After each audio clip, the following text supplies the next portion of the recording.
नमस्कार, जोहार झारखंड देख रहे हैं आप और मैं हूं आपके साथ सोनाली सिंह। और बुलेटिन की शुरुआत करते हैं और सबसे पहले बात करते हैं चतरा की, जहां पुलिस ने अफीम तस्करों के खिलाफ एक बड़ी कार्रवाई की है।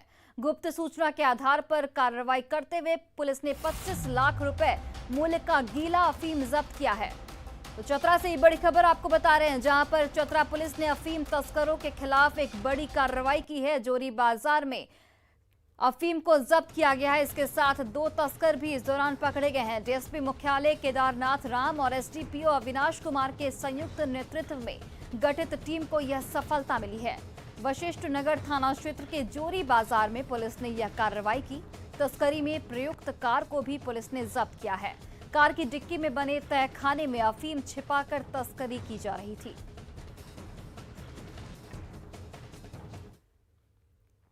कुल मिला के 47 किलो अफीम जैसा पदार्थ को सीज किया गया है।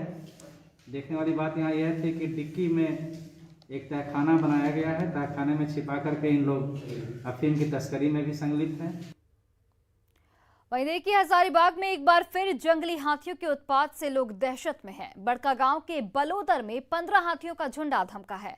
हाथियों के झुंड ने 5 घरों को तोड़ दिया है। घरों में रखे अनाज को भी चट कर गए हैं। आलू समेत कई फसलों को भी हाथियों ने रौंद दिया है। हाथियों से बचने के लिए लोगों ने गांव खाली कर दूसरे गांव में शरण ली है। जंगली हाथियों का झुंड अब भी बलोदर गांव में मौजूद है, लेकिन अब तक वन विभाग की ओर से कोई पहल नहीं की गई है।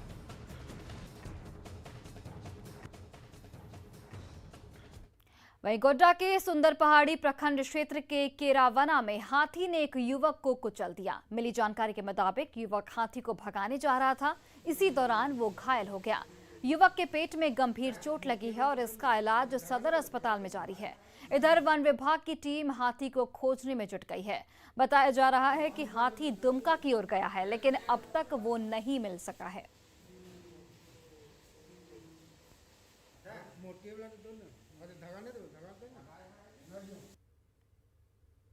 वहीं धनबाद में सरदार पटेल की प्रतिमा को स्थापित करने से प्रशासन के रोक के बाद जमकर हंगामा किया गया। प्रशासन की कार्रवाई से बीजेपी समर्थकों में आक्रोश। झरिया के थाना मोड़ चौक पर प्रतिमा स्थापित करने के लिए कार्यक्रम का आयोजन किया गया था। इसी बीच झरिया थाना प्रभारी दल बल के साथ पहुंचे और बिना किसी आदेश के प्रतिमा स्थापित नहीं करने की बात कही। इसके बाद पटेल स्मारक समिति के लोग और बीजेपी नेता आक्रोशित हो गए। देखते ही देखते माहौल तनावपूर्ण हो गया, जिसके बाद मौके पर भारी संख्या में सुरक्षा बलों को तैनात कर दिया गया है। बीजेपी के 5 नेताओं पर प्राथमिकी भी दर्ज की गई है। इस दौरान सरकार के बल पर आप लाठी भाग रहे हैं। जब यह सरकार वही रहेगी जो अवश्य भावी है, यह सरकार वही ही रहेगी। रोज कर लीजिए, मेरी बातों को तो सुन रहे हैं, रोज कर लीजिए और उस दिन हम भी देखेंगे कितना ताकत है आपके राइफल में, आपके गोली में, आपके कलम में। और ऐसे पुलिस अधिकारियों को मैं एक जिम्मेदार जनप्रतिनिधि होने के नाते चुनौती दे रहा हूँ। आज लगेगा हम सब मूर्ति लगाने के लिए आएंगे। उनके प्रतिमा को स्थापित करने के लिए यहाँ पर प्रशासन के द्वारा विघ्न डाला गया और मुझे जानकारी प्राप्त हुई कि यहाँ पर भारतीय जनता पार्टी के वरिष्ठ नेता हरीश जोशी जी के साथ साथ 4 अन्य लोगों पर 107 की प्राथमिकी दर्ज की गई। ये बेहद ही। वहीं धनबाद के कोलियरी क्षेत्रों के आसपास के गांव में लगभग भू धसान और गैस रिसाव जारी है। धर्माबांध ओपी अंतर्गत आमटाल बस्ती के समीप करीब आधा किलोमीटर सड़क में जगह जगह बड़ी बड़ी दरारें आ गईं, जिससे इलाके में अफरा तफरी मच गई। इन दरारों से जहरीली गैस का भी गंध आ रहा है। घटना की सूचना पर स्थानीय बीसीसीएल प्रबंधन पहुंचकर घटना की जांच कर रहा है। फिलहाल घटना का कारण इलाके में मौजूद भूमिगत में होने का बताया जा रहा है। घटनास्थल को सील करने की तैयारी फिलहाल जारी है, जिससे डोमागढ़ा, धर्माबांध, ओपी, आमटाल सहित दर्जनों बस्ती में आवागमन प्रभावित हो सकता है। नुकसान हो गया है। आम बागान ग्रामीण क्षेत्र है, तेतुलिया पंचायत में आता है। अब पूरा भयावह स्थिति हो गया है, क्योंकि यहाँ कभी भी कुछ भी दुर्घटना हो सकता है। ये एरिया पूरा लग रहा है कि कहीं न कहीं अंदर से खोखला है। बीसीसीएल के लोग और प्रबंधक के लोग कोई भी विशेष इस पर ध्यान नहीं दे रहे हैं। कदम कभी नहीं उठाया गया। आप हुआ नीचे जो आग था और जलने के बाद बैठ गया है ऊपर। अभी तो फिलहाल इसको रोड को बंद करके रखेंगे, उसके बाद कल फिर हमारे उच्च अधिकारी से आज अभी खबर देते हैं। वहीं झारखंड में पंचायत चुनाव की अधिसूचना कभी भी जारी हो सकती है। सिमडेगा में भी चुनाव को लेकर प्रशासनिक तैयारियां अंतिम चरण पर हैं, लेकिन इस बार चुनाव में कम्युनिकेशन एक बड़ी समस्या बन सकती है। दरअसल जिले के 133 बिल्डिंग में 188 मतदान केंद्र बनाए जाने हैं।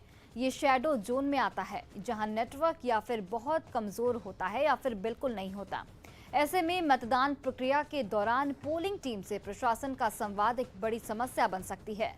हालांकि इस समस्या से निपटने के लिए प्रशासन की ओर से प्लान तैयार किया गया है। भौतिक निरीक्षण भी कर लिया गया है। जिले में कुल 188 बूथ ऐसे हैं जो शैडो जोन में आते हैं, जहाँ पे किसी भी मोबाइल का नेटवर्क नहीं पड़ता है, जिसमें कि कुल 133 बिल्डिंग्स हैं।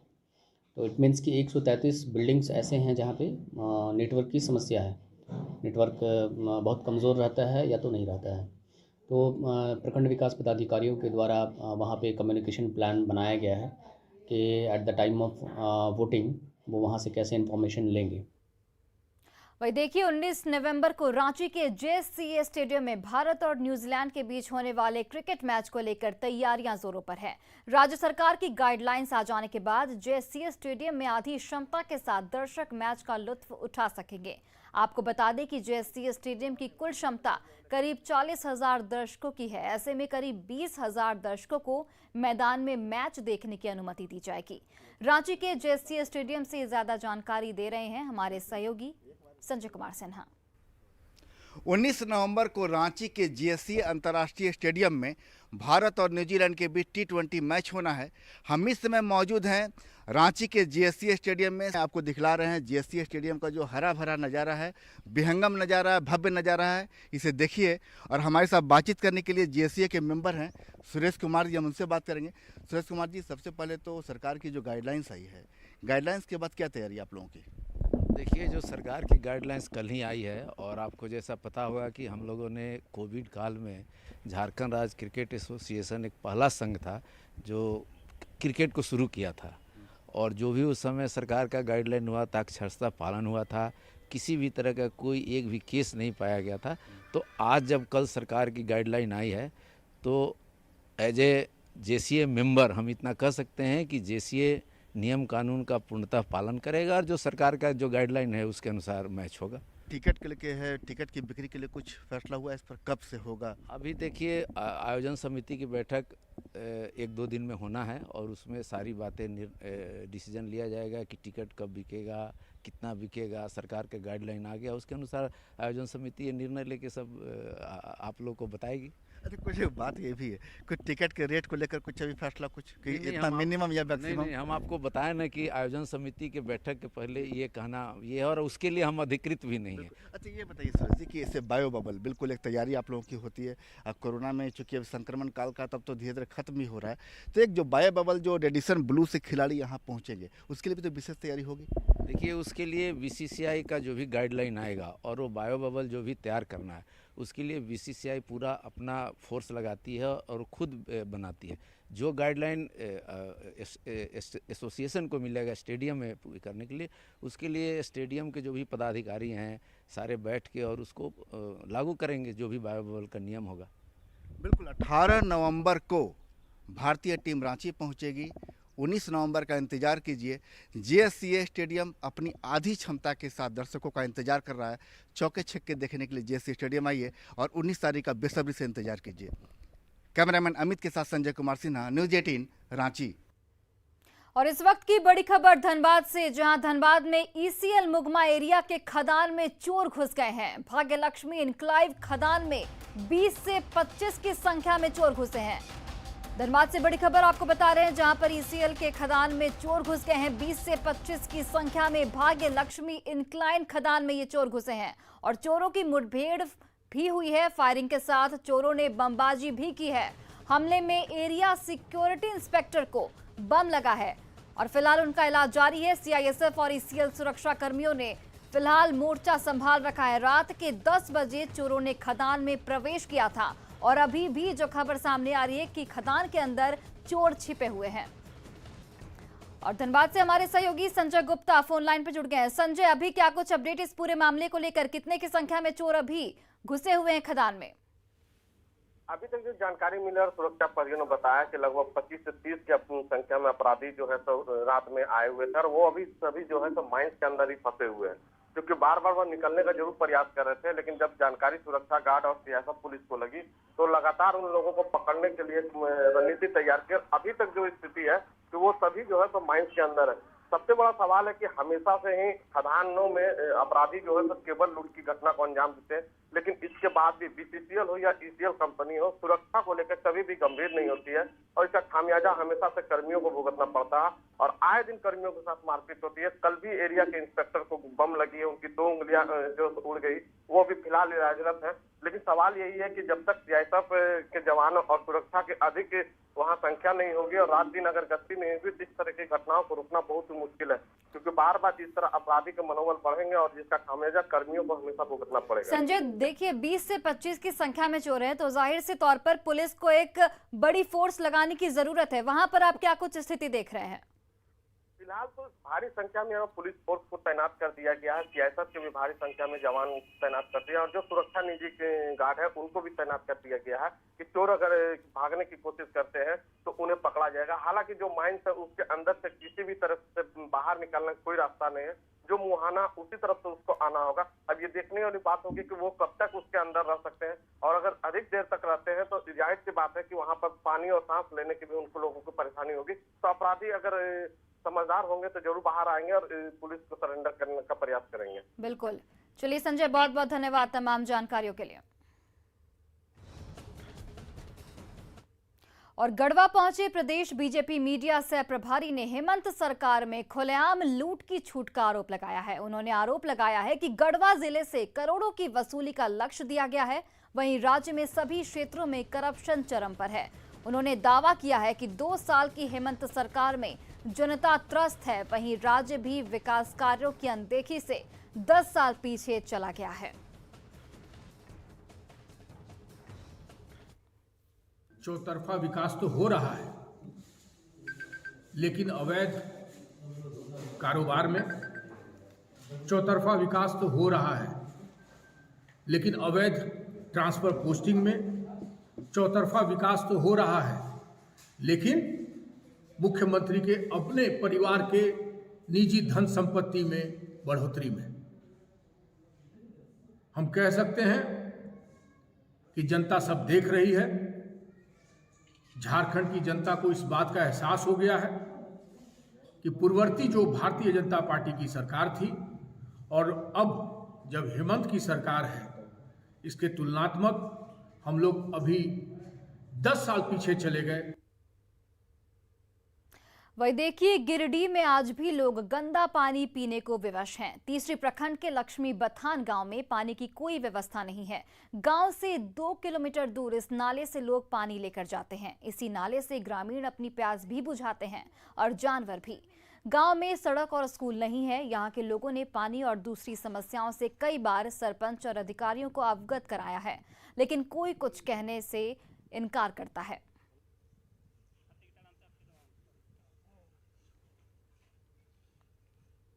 हमने नदी का पानी पीते ही। जब बाढ़ आता है बरसात के दिनों में कैसे पीते पानी? यह बढ़िया ला पानी पिए, यहाँ कोई सुविधा नहीं है। कोई सुविधा नहीं है। नदी का पानी पी के वहाँ का आदमी लोग गुजारा कर रहे हैं। मैंने वहाँ कोई तरह का सुविधा हो नहीं पाया है। अच्छा। क्योंकि बाहर से मटेरियल जा ही नहीं सकता है जो कि वहाँ कुआं भी बना सके। अच्छा। वहाँ वैसा टोला है, इसीलिए हम सरकार से मांग करते हैं कि वहाँ। और इस वक्त की बड़ी खबर रांची से, जहां पारा शिक्षकों ने सरकार को चेतावनी दी है। रांची से एक बड़ी खबर आपको बता रहे हैं, जहां पर पारा शिक्षकों ने सरकार को खुलेआम चेतावनी दी है। सरकार को 14 नवंबर तक का अल्टीमेटम दिया गया है पारा शिक्षकों के द्वारा। मांगे पूरी नहीं होने पर आंदोलन का ऐलान किया गया है। वहीं 15 नवंबर को रांची में जुटेंगे झारखंड के सभी पारा शिक्षक और झारखंड स्थापना दिवस पर पारा शिक्षकों का रांची में जुटान होगा। स्थायी नियोजन की मांग कर रहे 65,000 पारा शिक्षक इस दौरान जुटेंगे और मांगों को लेकर कई सालों से इनके द्वारा आंदोलन किया जा रहा है। पारा शिक्षक संघ के अध्यक्ष संजय दुबे ने इसकी घोषणा की है। और रांची से हमारे सहयोगी अविनाश कुमार फोन लाइन पर जुड़ गया। अविनाश, पारा शिक्षकों ने सरकार को अल्टीमेटम दिया गया है, क्या कुछ कहना चाहेंगे? जरूर, और अगर जानकारी जो मिल रही है, पारा शिक्षक संघ की बैठक हो चुकी है सभी जिलों में और उस बैठक में यह निर्णय लिया गया है कि यदि पहले से ही जो मांगे सरकार के समक्ष है, स्थायीकरण की मांग की अगर हम बात करें, समान काम के समान वेतन की मांग करें और जो नियमावली बनानी है बिहार के तर्ज पर, कई राउंड की बातचीत हो चुकी है। न्यूज 18 ने इससे पहले भी इस खबर को दिखाया भी है, लेकिन सरकार के तरफ से जो गंभीरता होनी चाहिए और जिस डेडलाइन के अंदर ये प्रक्रिया पूरी कर लेनी चाहिए थी, वो नहीं हो सकी है। और इसी से नाराज होकर जो राज्य के जो 65,000 के करीब जो पारा शिक्षक हैं, उन्होंने अब ये निर्णय लिया है और उनके अध्यक्ष ने ये घोषणा कर दी है कि अगर 14 नवंबर तक सरकार कोई घोषणा नहीं करती है तो 15 नवंबर को फिर से एक बार पूरे राज्य भर के पारा शिक्षक राजधानी में जुटेंगे और यहां से एक नए सिरे से आंदोलन की शुरुआत होगी। आप जानती हैं कि इस वक्त मोराबादी मैदान में सहायक जो पुलिसकर्मी हैं, पिछले 1 महीने से ज्यादा समय का वक्त गुजर चुका है, वो लगातार यहाँ बैठे हुए हैं। तो अब जो सरकार ने चुनाव के वक्त जो घोषणा की थी, जो वायदा किया था, जिनके लिए वायदा किया था, उनके सपने जब टूट रहे हैं, जब उन वायदों पर सरकार खरा नहीं उतर रही है, तो वैसे तमाम जो पहले से ही संविदा के आधार पर कहें, अनुबंध के आधार पर कहें, जो लोग इस वक्त झारखंड में काम करते हैं, 2.5 लाख से ज्यादा की संख्या है, तो वो तमाम लोग अब आंदोलन के मूड में हैं। और सबसे जो बड़ी संख्या है अगर हम राज्य के अंदर में कहें तो ये पारा शिक्षकों की है। 65,000 के करीब पारा शिक्षक हैं और झारखंड में जो शिक्षा की पूरी व्यवस्था है इन्हीं के कंधों पर टिकी हुई है और ये अब आंदोलन के लिए फिर से एक बार तैयार हो गए हैं। अविनाश, देखिए सवाल ये भी उठता है कि आखिर अल्टीमेटम देने का मौका क्यों दिया जाता है सरकार की ओर से? जब उनकी मांग जायज है तो उस पर क्यों नहीं फैसला लिया जाता समय रहते हुए? पारा शिक्षक संघ की तरफ से सरकार को अल्टीमेटम दिया गया है और इसमें कई राउंड की, मैंने पहले भी कहा कि कई राउंड की बातचीत हुई है। जो इस वक्त राज्य के शिक्षा मंत्री हैं जगन्नाथ महतो, उनके साथ भी पारा शिक्षक संघ की वार्ता हुई है, उनके आवास पर वार्ता हुई है। इससे पहले जब वो अस्वस्थ थे और स्वस्थ होकर जब लौटे भी, तब भी उन्होंने सबसे पहले अगर कोई घोषणा की थी अपनी तरफ से तो पारा शिक्षकों के लिए ही की थी। लेकिन अब घोषणा से आगे जब बात नहीं बढ़ पा रही है, तब पारा शिक्षकों के सामने कोई दूसरा विकल्प बचता नहीं है सिवाय इसके कि वो भी फिर से एक बार आंदोलन के रास्ते पर आगे बढ़े। इसलिए संभवतः आप ये कह सकती हैं कि राज्य सरकार को 14 नवंबर तक का अल्टीमेटम पारा शिक्षकों ने दिया है। और अगर ऐसा नहीं होता, क्योंकि बैठक हो चुकी है, हर जिले में ये बैठक हुई है और बैठक में निर्णय लिया जा चुका है, तो 14 नवंबर तक अगर ऐसा नहीं होता है तो 15 नवंबर को राज्य भर से जो पारा शिक्षक हैं वो झारखंड की राजधानी रांची में जुटेंगे। अविनाश, क्या लगता है कि इस अल्टीमेटम के बाद सरकार की ओर से कोई पहल की जाएगी? तौर पर पहल की जानी चाहिए अगर मनसा साफ है, अगर जो वायदा पहले से पारा शिक्षक संघ के साथ में वार्ता के दौरान की गई है, अगर सरकार उस ओर आगे बढ़ना चाहती है, अगर सरकार उस ओर कदम बढ़ाना चाहती है, उनके साथ न्याय करना चाहती है और जिस नियमावली बनाने के बाद उन्हें रखने की बात हो रही थी वो अगर आगे नहीं बढ़ पाती तो कोई विकल्प बचता नहीं है। क्योंकि जो पारा शिक्षक हैं इस वक्त अगर आप देखें, उनकी उम्र को भी अगर आप देखें और जितने साल से वो लगातार सेवा दे रहे हैं झारखंड के शिक्षा विभाग में, उनके पास भी कोई दूसरा विकल्प या नौकरी की कहीं कोई तलाश और बचती नहीं है सिवाय इसके कि वहां जहां वो काम इस वक्त कर रहे हैं वहां उन्हें जो मानदेय मिलना चाहिए, जो समान काम का समान वेतन की वो बात कर रहे हैं, वो अगर नहीं मिल पाता है तो वो कहां जाएंगे। और सरकार की तरफ से ही ये घोषणा की गई है कि बिहार के तर्ज पर उन्हें भी मौका दिया जाएगा, स्थायीकरण होंगे, जो टेट पास है उनको रखने में कहीं कोई दिक्कत नहीं होनी चाहिए। तो ये प्रक्रियाएं हैं और राज्य के अंदर आपको यह भी पता है कि 72,000 के करीब ऐसे शिक्षक पद जो है वो रिक्त है, तो वहां इस बहाली भी होनी है। तो ऐसे जो पारा शिक्षक हैं जो सक्षम है, जो अनुभवी हैं, जिनकी पात्रता है, उन्हें सरकार रख सकती है। और खासकर मैंने पहले भी कहा कि जो टेट पास है शुरुआत वहां से होनी चाहिए ताकि जो दूसरे पारा शिक्षक है उनके अंदर भी उम्मीद जगे। बिल्कुल, चलिए अविनाश, बहुत बहुत शुक्रिया तमाम जानकारियों के लिए। गढ़वा के कृषि बाजार समिति के गोदाम में पिछले 1 साल से धान पड़ा हुआ है। एफसीआई द्वारा खरीदा गया धान गोदाम में ही सड़ रहा है। इस साल भी धान की कटाई शुरू होने को है। ऐसे में किसानों की चिंता बढ़ गई है। लापरवाही के चलते केंद्र में रखा सैकड़ों बोरा धान खराब हो गया था। इस बार किसानों का साफ तौर पर कहना है कि गोदाम खाली होगा तभी धान बेचेंगे।